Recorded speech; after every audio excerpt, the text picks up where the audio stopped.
புரட்டாசி மாதத்தில் திருமணமும் கிரகப்பிரவேசமும் எதுக்கு செய்யக்கூடாது சொல்கிறாங்க தெரியுமா? புண்ணியம் தரும் புரட்டாசி மாதம் தெய்வீக வழிபாட்டுக்குரியதாக இருக்குது. இந்த மாதத்தில் திருமணம் செய்யலாமா வேண்டாமான்ற கேள்வி நிறைய பேருக்கு டவுட்டாகவே இருந்துகிட்ருக்கு. இந்துக்கள் தவிர மற்ற மதத்துக்காரங்களும் இந்த மாதத்தில் திருமணம் பண்ணிட்டு தான் இருக்கிறாங்க. ஆனால் தமிழ் இந்து குடும்பத்தினர் மட்டும் புரட்டாசியில் திருமணம் உள்ளிட்ட சுபகாரியங்களை செய்கிறதில்ல. எந்த ஒரு சுபகாரியங்களையும் வைகாசி மற்றும் கார்த்திகை மாதத்துல தான் செய்யலாம்னு சொல்கிறாங்க. அது தடையின்றி மங்களகரமாக நடைபெறும் அப்படின்னு ஒரு நம்பிக்கை இருக்குது. அது மட்டும் இல்லாமல் ஆடி, புரட்டாசி, மார்கழி ஆகிய மாதங்களில் சுபகாரியங்கள் செய்யக்கூடாதுன்னு சொல்கிறாங்க. புரட்டாசி மாதம் மகாலயபட்சம் முன்னோர்களுக்காக அனுசரிக்கப்படுகிறது. அதே போல் பெருமாளுக்கு விரதம் இருக்கும் மாதம் புரட்டாசின்னு சொல்கிறாங்க. நவராத்திரி பண்டிகைகளை கொண்டாடப்படும் மாதம் என்பதால் இந்த மாதத்தில் திருமணம் உள்ளிட்ட பண்டிகைகளை கொண்டாடப்படுவதை தவிர்த்து விடுறாங்க.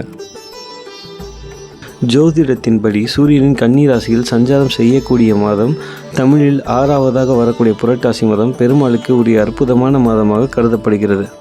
இந்த மாதத்தில் வரும் சனிக்கிழமை விரதம் மற்றும் பெருமாளுக்கு வழிபாடு மிகச் சிறப்பானதாக பார்க்கப்படுகிறது. அது மட்டும் இல்லாமல் புரட்டாசி மாதத்தில் வரக்கூடிய மகாலயபட்ச கால விரதம், மகாலய அமாவாசை விரதம் மிகவும் விசேஷமானதாக கருதப்படுகிறது.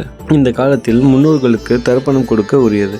இந்த மாதத்தில் வரக்கூடிய நவராத்திரி பண்டிகை அம்பாளை வேண்டி வழிபடக்கூடிய மிக கோலாகலமாக கொண்டாடப்படும் ஒன்றாகும். இப்படி பல இறை வழிபாடு விசேஷங்கள் வரக்கூடிய இறைவனுக்கு என அர்ப்பணிக்கப்பட்ட மாதம் புரட்டாசி என்பதனால இந்த மாதத்தில் திருமணம் உள்ளிட்டவை செய்யப்படுவதை முன்னோர்கள் தவிர்த்து விட்டனர்.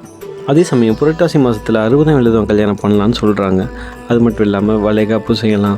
கர்ப்பிணி பெண்களுக்கு ஒற்றைப்பட மாதமாக புரட்டாசி வரும் என்பது பட்சத்தில் வளைகாப்பு நடத்தலாம்னு சொல்கிறாங்க. ஒரு நாள் பண்டிகை பண்ணுறது எந்த ஒரு ப்ராப்ளமும் இல்லை அப்படின்னு சொல்கிறாங்க. அது மட்டும் இல்லாமல் புரட்டாசி மாதத்தில் பிறந்தவர்களுக்கு 60ஆம் கல்யாணம், 80ஆம் திருமணம் இதனால் பாதிப்பு எதுவும் வருவதில்லைன்னு சொல்கிறாங்க. இந்த மாதத்தில் திருமணம் சாந்தி முகூர்த்தத்திற்கு நல்ல நாட்கள் இல்லைன்னு சொல்கிறாங்க.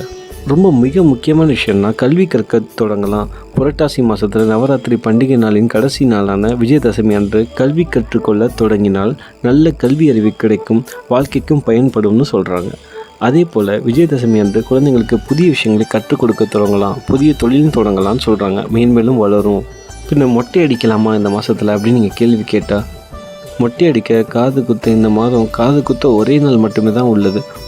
அதுவும் கிட்டத்தட்ட புரட்டாசி 25 அக்டோபர் அப்புறம் 12 காது குத்த நல்ல நாள் என்று பஞ்சாங்கத்தில் குறிப்பிடப்பட்டுள்ளது. திருமணம் செய்ய ஏற்ற மாதம் சுபகாரியங்கள் சில குறிப்பிட்ட மாதங்களில் மட்டும் செய்ய வேண்டும் என்று ஜோதிட சாஸ்திரம் கூறுகிறது. சித்திரை, வைகாசி, ஆவணி, தை, பங்குனி ஆகிய மாதங்களில் திருமணம் செய்யலாம். இந்த மாதத்தில் திருமணம் செய்தால் மணமக்கள் மகிழ்ச்சியுடன் வாழ்வார்கள், குழந்தை பாக்கியம் நன்றாக அமையும்னு சொல்கிறாங்க. பின்னர் மிக முக்கியமான விஷயம் என்னென்னா, புரட்டாசி மாதம் பிறந்த குழந்தையோட குணங்கள் எப்படி இருக்கும் அது நம்ம பார்க்கலாம். விரதங்கள் பண்டிகைகள் நிறைந்த மாதத்தான புரட்டாசியில் பிறந்தவங்க ஆன்மீக குணம் நிறைந்தவர்களாக இருப்பாங்கன்னு சொல்கிறாங்க. கற்பூர புத்தி கொண்டவர்கள்னு சொல்கிறாங்க. இடம், பொருள், நேரம் பார்த்து பேசுவாங்க. பழகுவதற்கு இனிமையாக இருப்பாங்க. வித்தை, அறிவு, கணிதம் ஆகியவற்றிற்கு உரிய புதனின் வீடான கன்னி ராசியில் சூரியன் சஞ்சரிக்கும் மாதத்தில் பிறந்தவர்கள் நிறைய விஷயங்கள் எளிதில் கற்றுக்கொள்வார்கள்னு சொல்கிறாங்க. தெய்வீக தன்மை கொண்ட மாதமான புரட்டாசி மாதம் பார்க்கப்படுகிறது. இதன் காரணமாக இந்த மாதத்தில் பிறந்தவர்கள் மிக சிறப்பான அறிவு வளமும் செல்வ வளமும் பெற்றவர்களாக இருப்பாங்கன்னு சொல்கிறாங்க.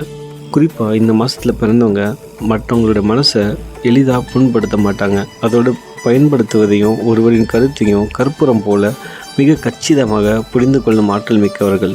அது மட்டும் இல்லை, இந்த மாதத்தில் பிறந்தவங்களுக்கு தலைமை பதவி தேடி வருமா. புரட்டாசி மாதம் பிறந்தவர்கள் எதையும் தெளிவாக பேசி தீர்க்கமாக முடிவெடுப்பார்கள். நேர்மையானவர்கள். நேர்மையான அணுகுமுறை பலருக்கு ஒத்து வராது. இவர்கள் குணத்தால் எளிதில் பகையை சம்பாதிப்பார்கள். மனக்கசப்பும் ஏற்படும். இந்த மாதத்தில் பிறந்தவர்களுக்கு செவ்வாய், சூரியன், சனி பலமாக இருந்தால் இராணுவம், தீயணைப்பு போன்ற துறைகளில் தலைமை பதவிகளில் இருப்பார்கள். படிப்பறிவோடு பட்டறிவும் கை கொடுக்கும். தலைமை பதவிகள் தேடி வரும். நம்ம புரட்டாசி மாதத்தில் கல்யாணம் பண்ணலாமா வேணாமான்னு பார்த்தோம். பின்ன அதில் இருக்கிற நன்மைகள் கிட்டதெல்லாம் பார்த்தோம். இந்த மாதிரி இன்ட்ரெஸ்டிங்கான வீடியோஸ் பார்க்கணுன்னா எங்கள் சேனலை சப்ஸ்கிரைப் பண்ணுங்கள். கூடிய விஷயத்தை அந்த பெல் ஐக்கானை ப்ரெஸ் பண்ணுங்கள். Thank you. Take care. Bye bye.